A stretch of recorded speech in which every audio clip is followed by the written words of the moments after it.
Spoštovane gledalke in gledalci, lepo pozdravljeni znova v naši družbi. Pa je prišel torej praznični december. Čas, torej, ko bomo na nek način delali povzetek vseh dosežkov v minulem letu, pa tudi načrte morda takoj potem po prazničnih dneh in nas seveda zanima, kaj se je kje dogajalo. Tako da bo sedaj v nadaljevanju ponedeljkov serija županov domačih in danes je z nami župan občine Središče ob Dravi, Toni Jelovica. Lepo pozdravljeni v naši družbi. Lep pozdrav vam in pa vsem poslušalcem oziroma gledalcem kabelske televizije. Kako se počutite v tem prazničnem decembru? Imate kaj več dela, recimo, kot običajno?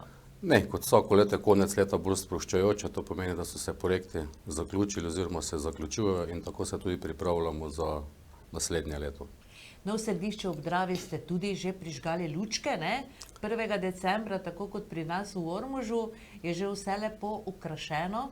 Ja, lučke smo prižgali, sedaj pa imamo vsaki petek tudi prireditve pred občino, ki pač imamo nastavljene stojnice, katere pač obiskujejo občani in občanke. Tu pa v sklopu pač teh prireditev, ki jih organizira občina, pač postrežejo domača društva. Aha, se pravi, torej, taka prednovoletna, predpraznična druženja, eno izmed vabil je tudi prišlo k nam, torej za 23. december, ne, takrat bo turistično društvo pripravlja najbrž, ne? Ja, takrat turistično društvo Središče ob Dravi pripravlja tržnico v Sokolane, tako da ob tej priložnosti tudi vabim vse, da se pač udeležijo ne samo tržnice, ampak tudi vseh dogodkov, ki jih pač organiziramo v sklopu decembrskega oziroma v tem obdarovanju oziroma v mesecu decembru. Kakšno je sicer vzdušje v občini? Ne samo sedaj pred prazniki, pač pa nasplošno v teku leta. Kakšen občutek imate? Vzdušje je v redu, jaz mislim, da se med seboj vsi dobro razumemo. Peljamo projekte, ki smo si jih zadali, skupaj jih ustvarjamo, ne samo mi kot občinska uprava, ampak tudi sodelujemo vsemi občankami in občani, da pač skupaj naredimo tisto, kar smo si zastavili. Kako deluje občinski svet središki? Ste složni? Ja, občinski svet smo složni, to pomeni, mi pač občinska uprava pripravi pač neke dokumente, se pogovorimo, včasih tudi kaj popravimo, kajti več uči, več ve, to pomeni, da tudi včasih kakšno stvar tudi popravimo in to pomeni, da se dogovorimo, da pač skupaj gremo z vizijo, katero smo si zastavili. Ste občutljivi morda na kritike strani občinskega sveta? Imate opozicijo v vašem občinskem svetu? Ne, vsaka kritika je dobrodošla. To pomeni, vsak vidi neko stvar po svojih očeh, zato če nas je več skupaj, pač stvar debatiramo in pač napravimo tako, da je najboljše za vse skupaj. Leto je torej županovanja, leto županovanja je za vami, ste se navadili na vse te aktivnosti, kajti župani kar morate biti vse posod zraven, ne? Ja, leto je naokrog, to pomeni počasi se privadil, to pomeni kolo se je zavrtelo eno leto, tako da vidim, kaj se dogaja čez celo leto, to pomeni, da moraš biti seznanjen z vsem, veš točno, kje se kaj dogaja, tako da je pestro vsaki dan.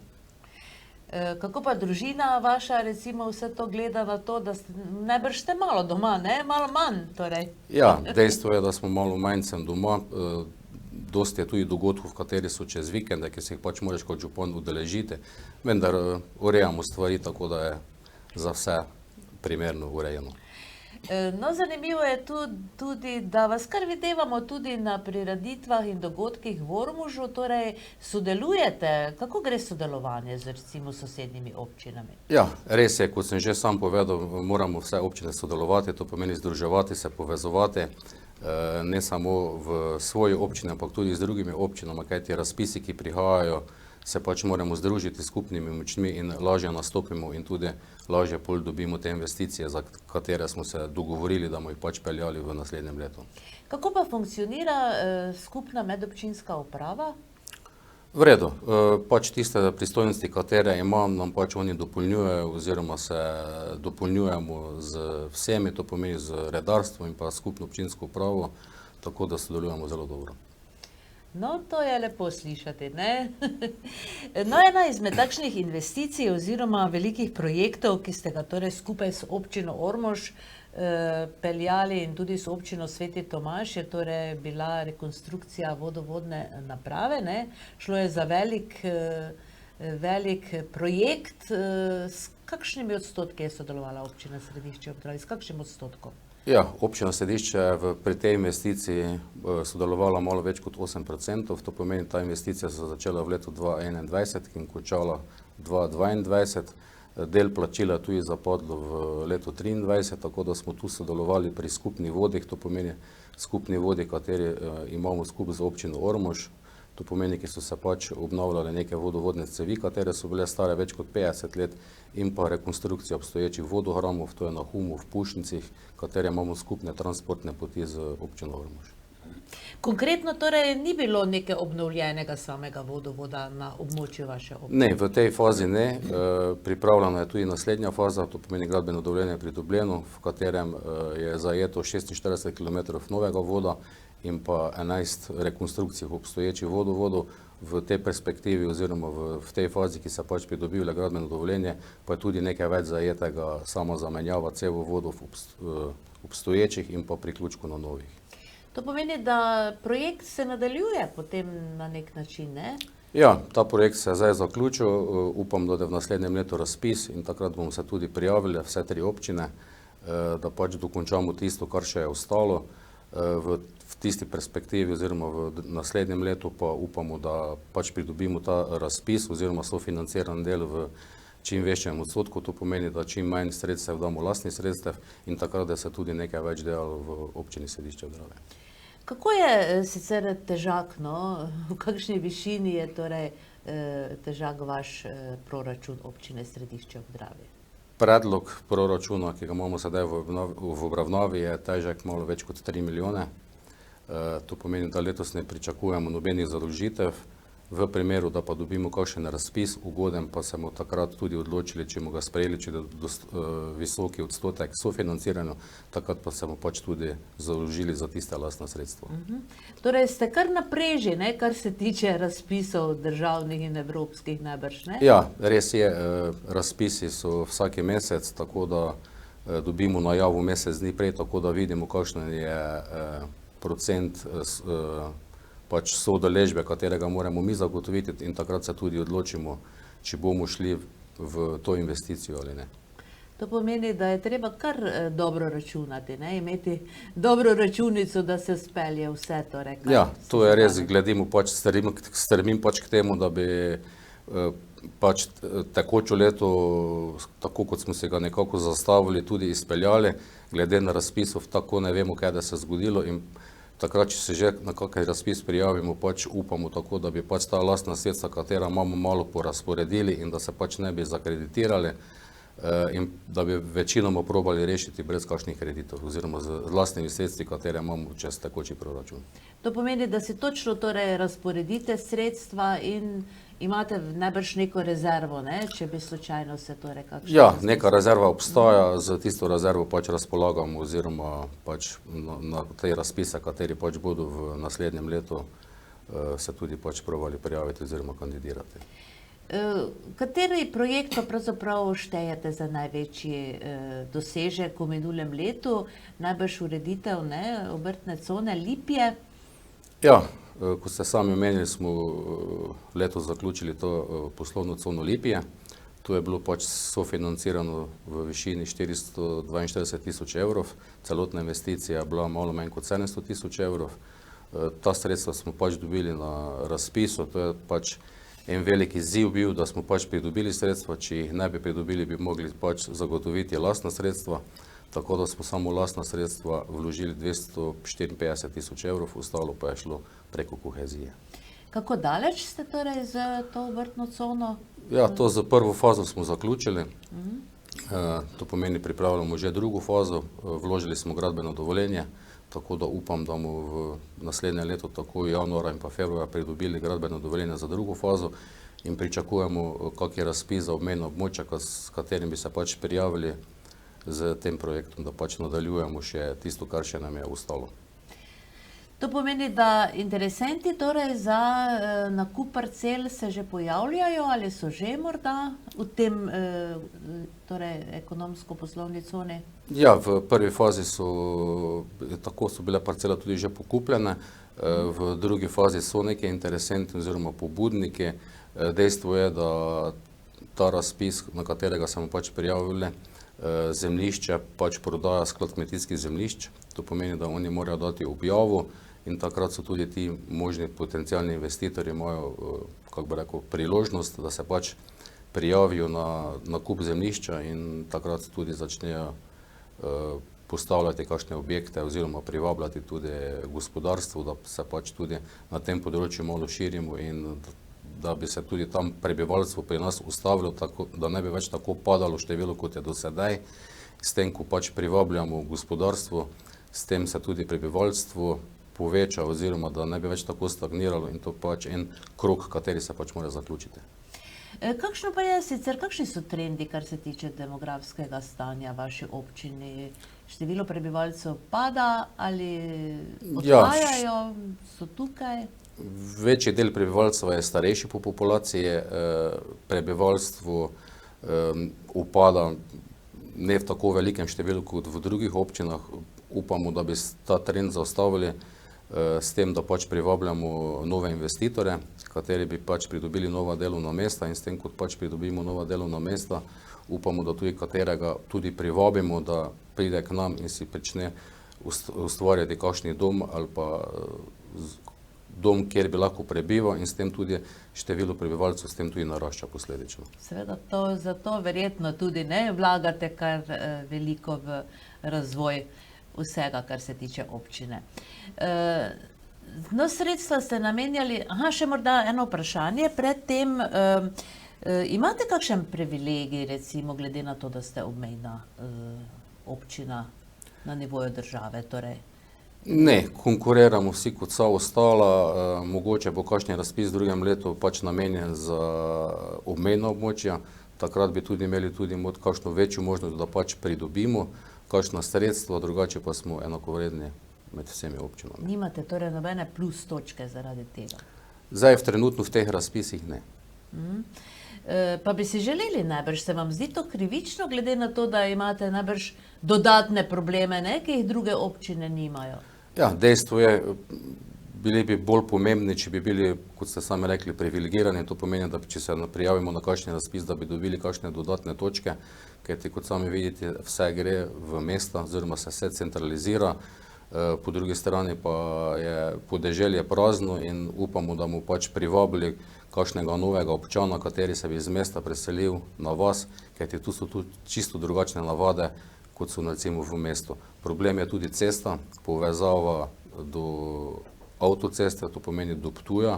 Upam, da je ta cesta čim prej zgrajena.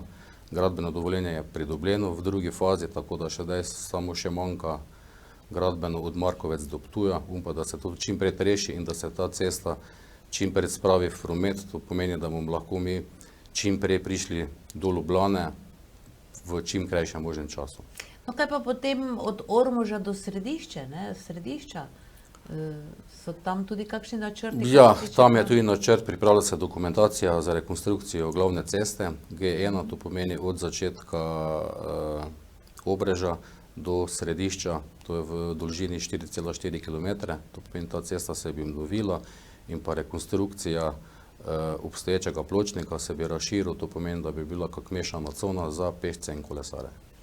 No, kar se tiče dejstva, da ste obmejna občina, pa neka sredstva vseeno dobite, ne? Ja, nekaj sredstva tudi dobimo obmejna občina glede ilegalnih prehodov. To nam pač država vsako leto nameni sredstva. Ta višina sredstva pa je pač odvisna od ilegalnih prehodov. Tako da letos ta sredstva, katera smo pridobili, smo pač namenili za javno razsvetljavo v Godenincih.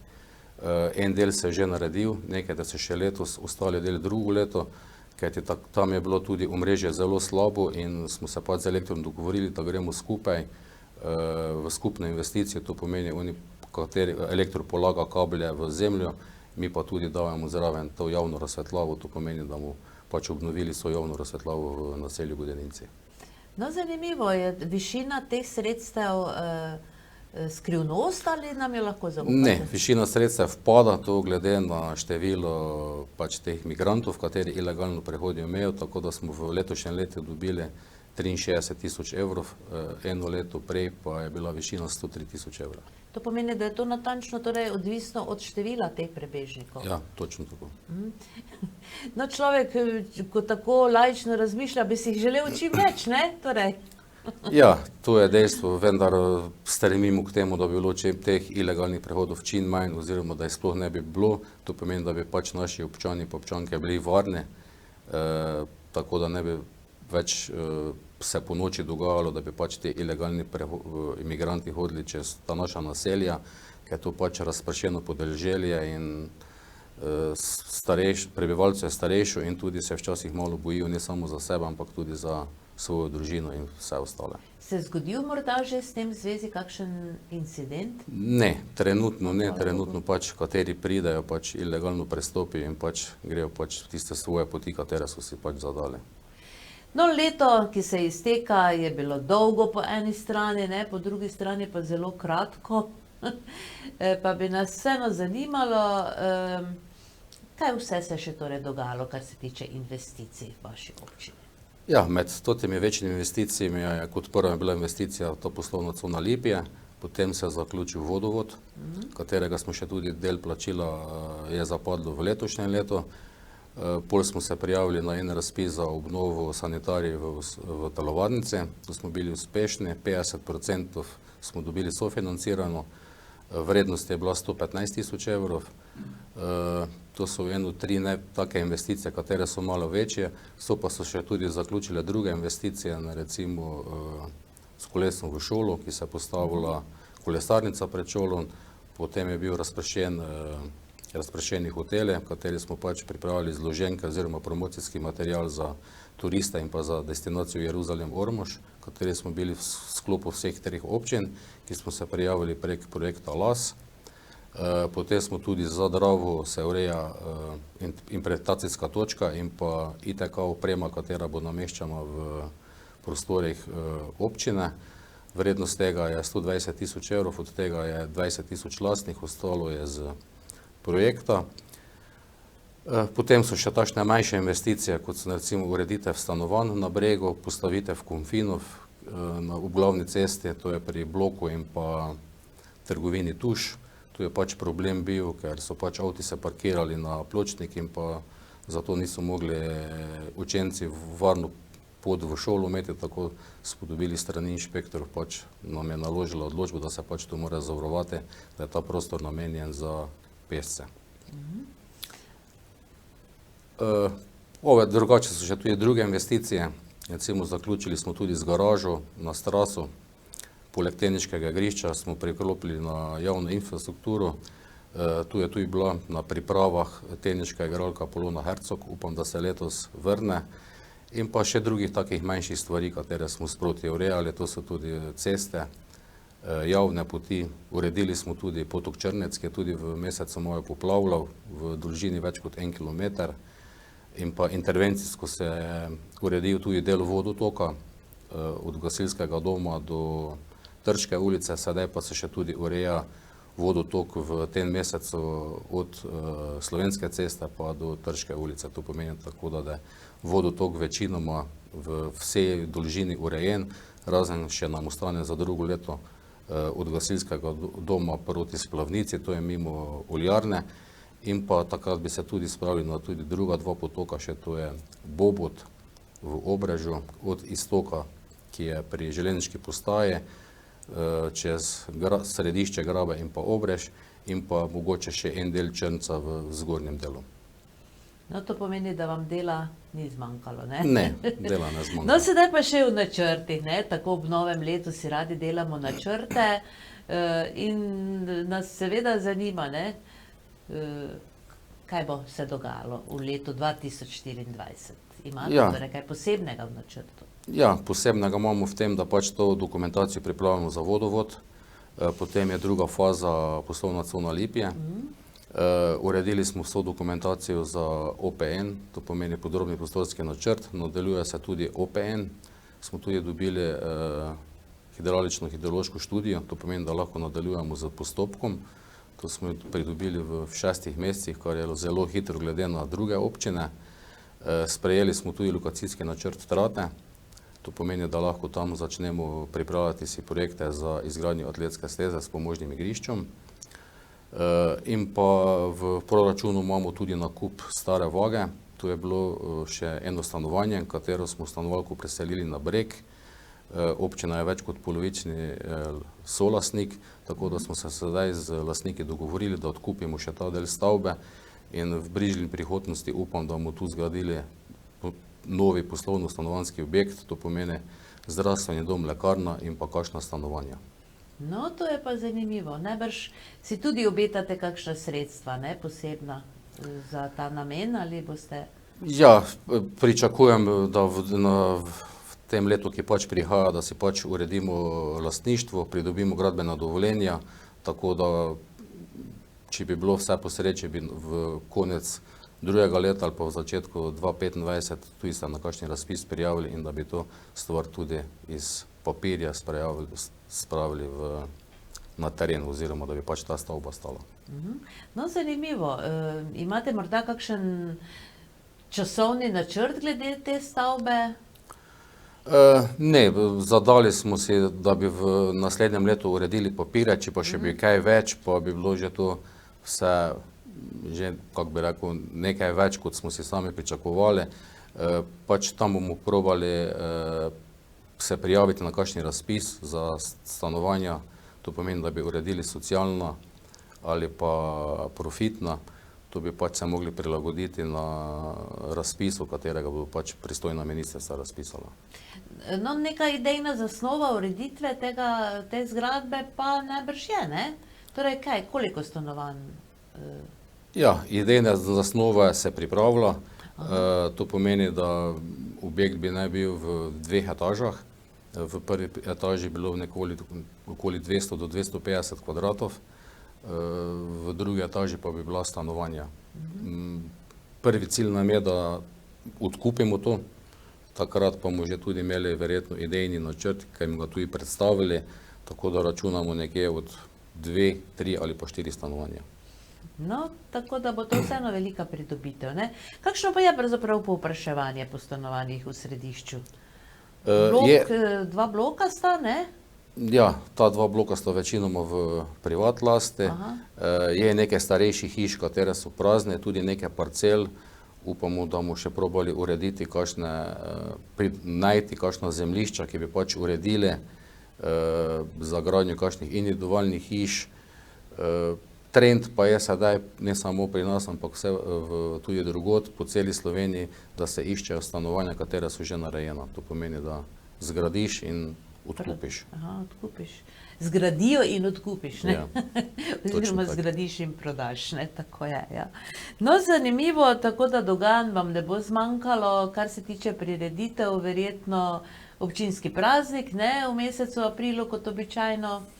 Ja, prva prireditev, katera sledi, je pust, potem je občinski praznik, mogoče smo imeli kakšne prireditve, katera pač društva organizirajo, drugo leto praznujejo gasilci 100 let, PGD Obrež, kulturno društvo Obrež oziroma sekcija folklora mu 50 let.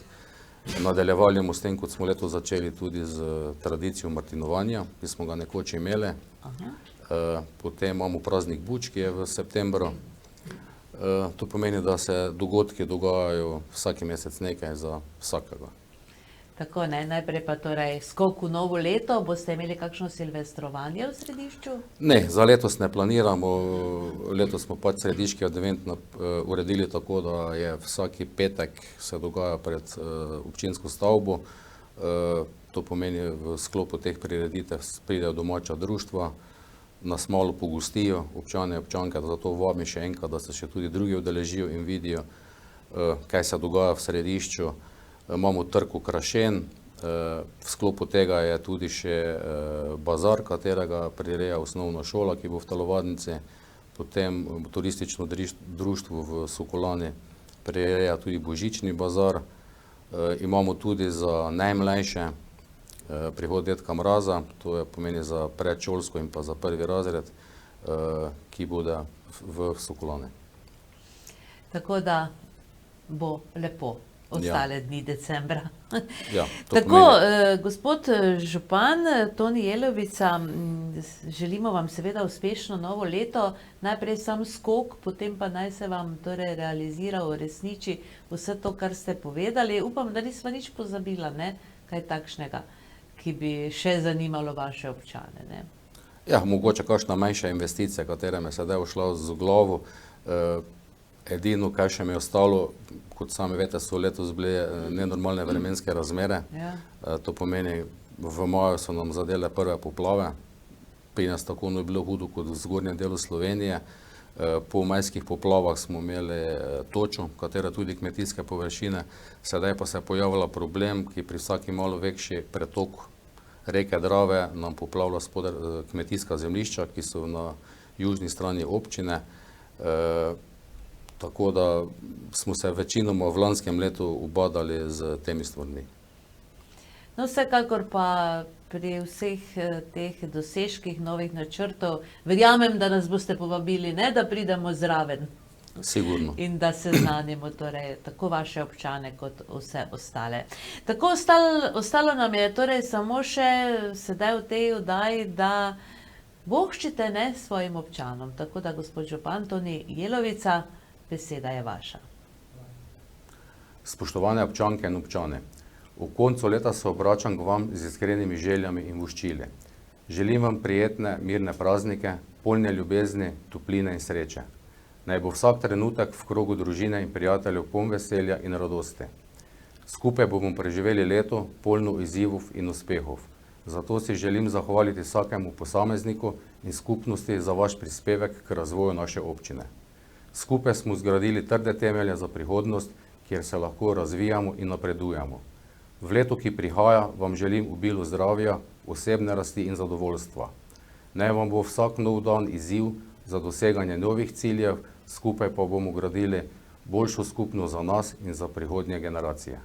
Hvala vam za vašo predanost in sodelovanje. Želim vam vesel Božič in srečno novo leto 2024.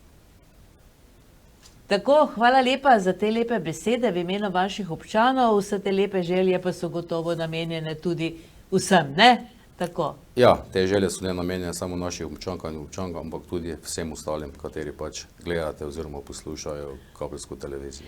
No, mimogrede, ne, pravzaprav so že vaši občani spraševali, kje pa je naš Jelovica, da ga nič ni vašo oddajo, ne? Tako da je bil skrajni čas, kajti to je pravzaprav ta najin prvi pogovor, ne, tukaj v tem našem studiu. Sicer pa se bomo videvali na terenu tudi v letu 2024. Seveda. Hvala lepa za sodelovanje in vse dobro vam želimo. Hvala vam za povabilo. Tako, spoštovane gledalke in gledalci, župan občine Središče ob Dravi, Toni Jelovica je bil z nami. Veliko smo slišali, pa seveda vsem občanom in občini Središče ob Dravi želimo veliko uspeha in naj se jim izpolnijo vse te želje, kot jih je, oziroma načrti, kot jih je naštel župan. Tako bodite z nami tudi prihodnji teden, ko pa bo naš gost župan občine Ormož, Danijel Vrtnjak. Hvala za pozornost in srečno.